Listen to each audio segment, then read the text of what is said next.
Hello everyone. In tonight's video, we will handle a repair of a power supply board from a television, which is burnt due to overvoltage. I will try to show you the simplest way we can check an old one with a power supply for these cases, and the only thing we will need. We have in mind the block diagram of a power supply regulator and an ohmmeter. On this specific board, of course, I have found the fault. I just want to show you how I reached up to that point, and I will show you what actions I take to attempt to the power supplies. The initial measurements, let's see what they are. First of all, we need to take apart the board that it to has see 1, 2 mixers. 3 mixers. So it has 3 power supplies right here above. It's not just one. And this one here, which is a choke, they are not capacitors for. They are either 220V. And of course, for the inverter to work, we need 220V DC, which will become 310V DC. So we need a bridge, which is located right here. And we need smoothing there,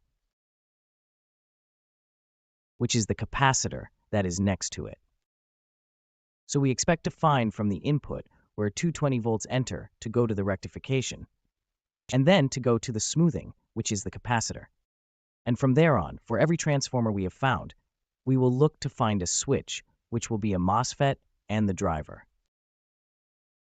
These are needed for us to observe the power supply. So for this purpose, the switch is these 2 MOSFETs we see here. And if we look below, we will see an integrated circuit, which is our oscillator. This one here.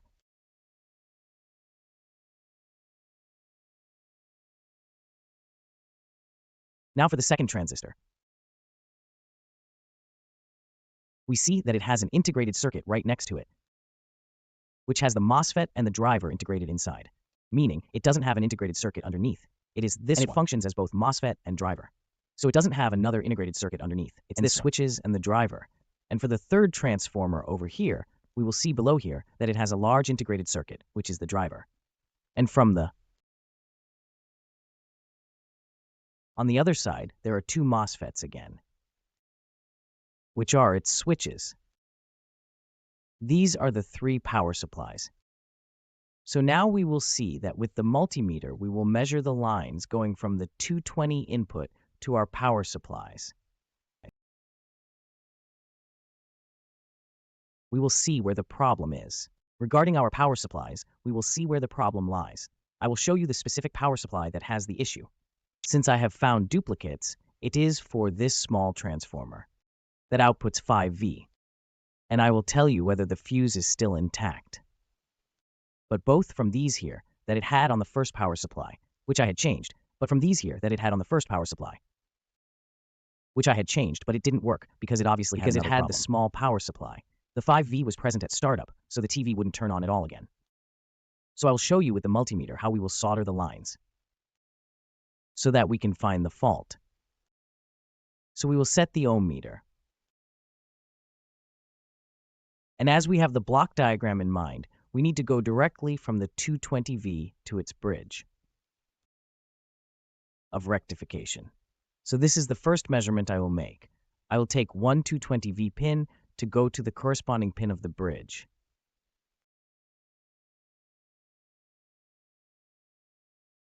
And I will reach up to the normalization. So I connect the ohm meter and measure at the first pin with 1 pin of the bridge to find which one connects directly. We see that here it connects directly with 0.4 ohms. 1 pin connects directly to the resistor of the first bridge, and the other leg should go directly to the other one.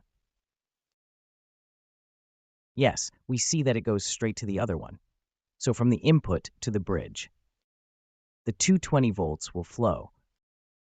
And then from the rectifier output on the positive side, it must go to the positive side of the capacitor and the negative side of the rectifier to the negative side of the smoothing capacitor.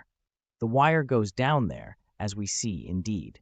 the positive terminal of the controller must connect to the positive terminal of the density meter. We say it does not go here. To the positive terminal of the density meter. I will look underneath to check what is in between. Meaning, there is something in between.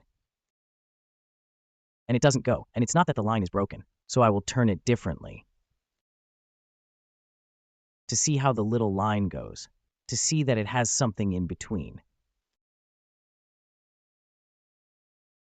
There is a bifurcation down here inside. It's not visible from here now. It is a bifurcation. So this is between the output. It has a diode series. So if I measure now after the diode, logically, I will be directly going to the capacitor. So from here to the diode, and from the diode to the capacitor.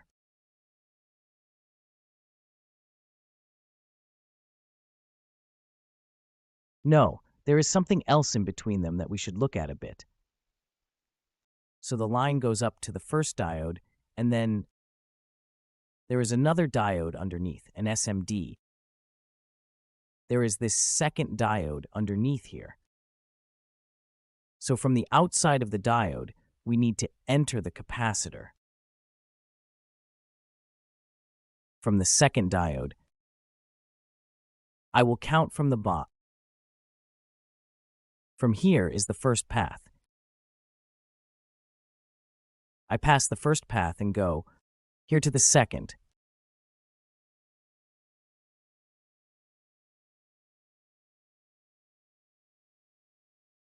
And from the second, I go to the pulley. So far, I have found that 2 pass the 2020. From the rectification stage using 2 diodes, then moving to smoothing, we have these 3 diodes and the bridge. Correct? So the capacitor will logically charge to about 310 volts. Now the next measurement I will take, so it tells me the blocking diode is from the series capacitor. It will pass through the transformer and go to the switch where the integrated circuit is.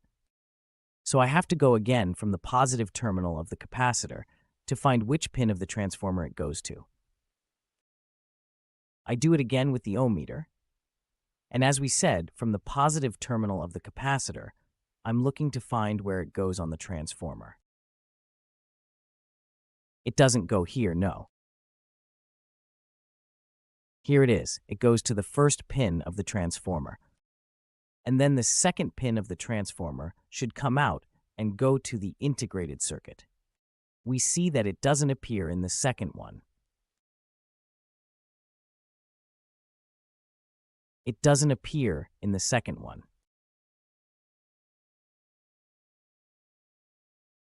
To be sure, which is the second leg of the multiplier?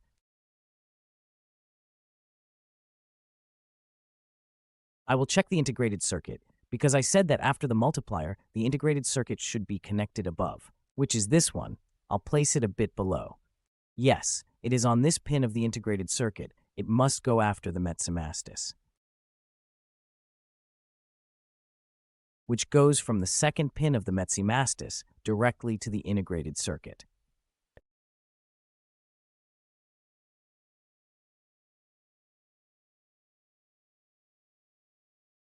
So the metsomastis is inserted in the middle, and the line does not pass through the metsomastis. It looks like the metsomastis is broken in this last part.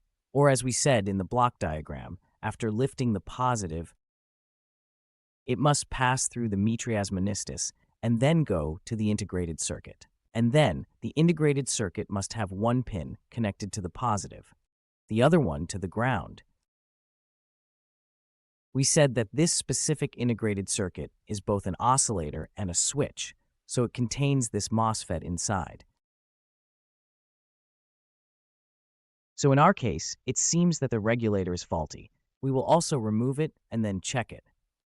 I will measure it. So to summarize, we said, at 220 volts, we need to find the line that goes to the rectifier and then to the smoothing. We traced the line up to the workshop and saw that it does not continue to the switch, which is fused and has a reactor. indicating a problem at the workshop.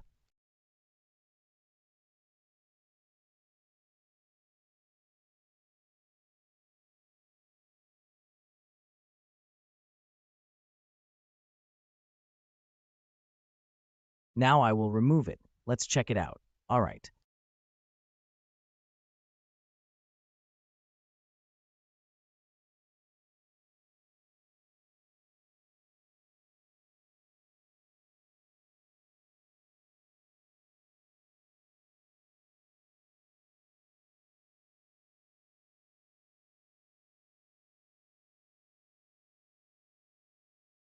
All right, I detached it. And if we observe it, if we measure it with the swimming that we measured before, we see that the line does not continue at all here. And if we observe it, we will indeed see that it has cut one of its synchronizations. With a pin, the overvoltage caused it to fail over there just now. Probably a fuse and it blew. That was the problem with this specific power supply.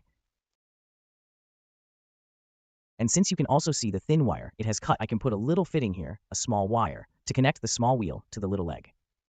Let me try to show it to you a bit. To pull the thread a little here, where it's visible. So you can see here where it has been cut. It shows little by little. I'll turn it to play. You can see this hair here. I will put a small cable tie here now. Here is the pin visible with its little leg.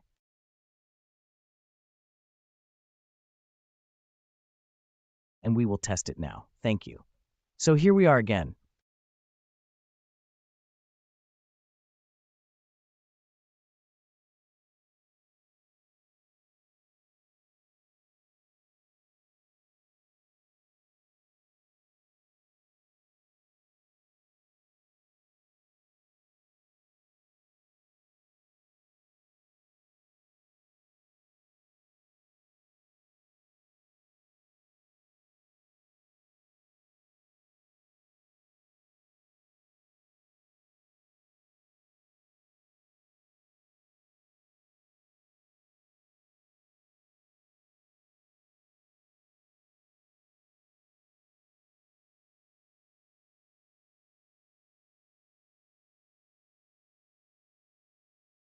We will measure now to see if the line goes through. We have the continuation.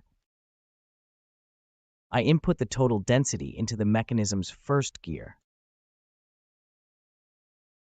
Here we see where it goes. When we move to the second, it must continue to the second small gear. Here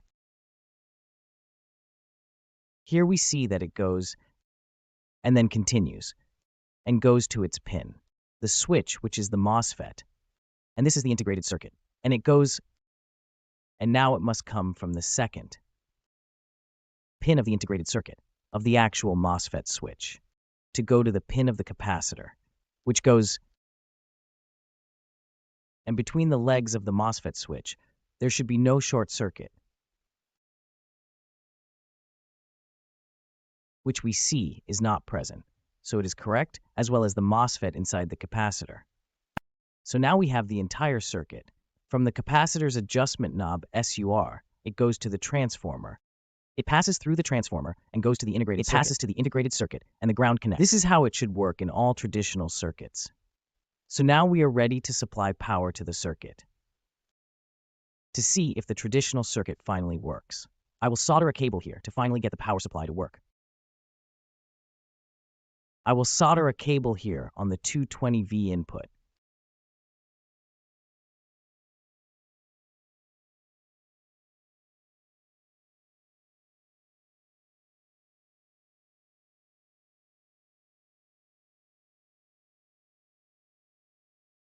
Great. And we will plug it in to measure the output to see if we get the 5V from the power supply. So we plug in the outlet and set the multimeter to volts, and with the probe on the outputs, I see here that I have 3/2V.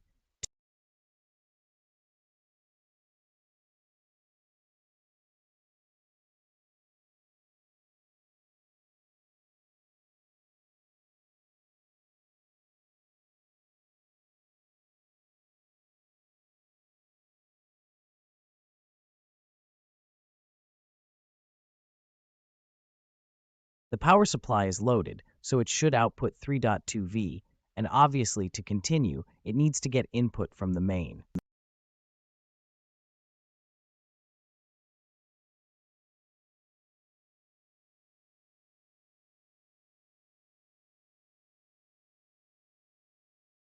To start the other power supply that is functioning for us.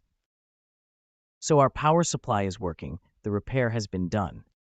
And it shows here where it needs to take the input from the main to start sending power to the supplies.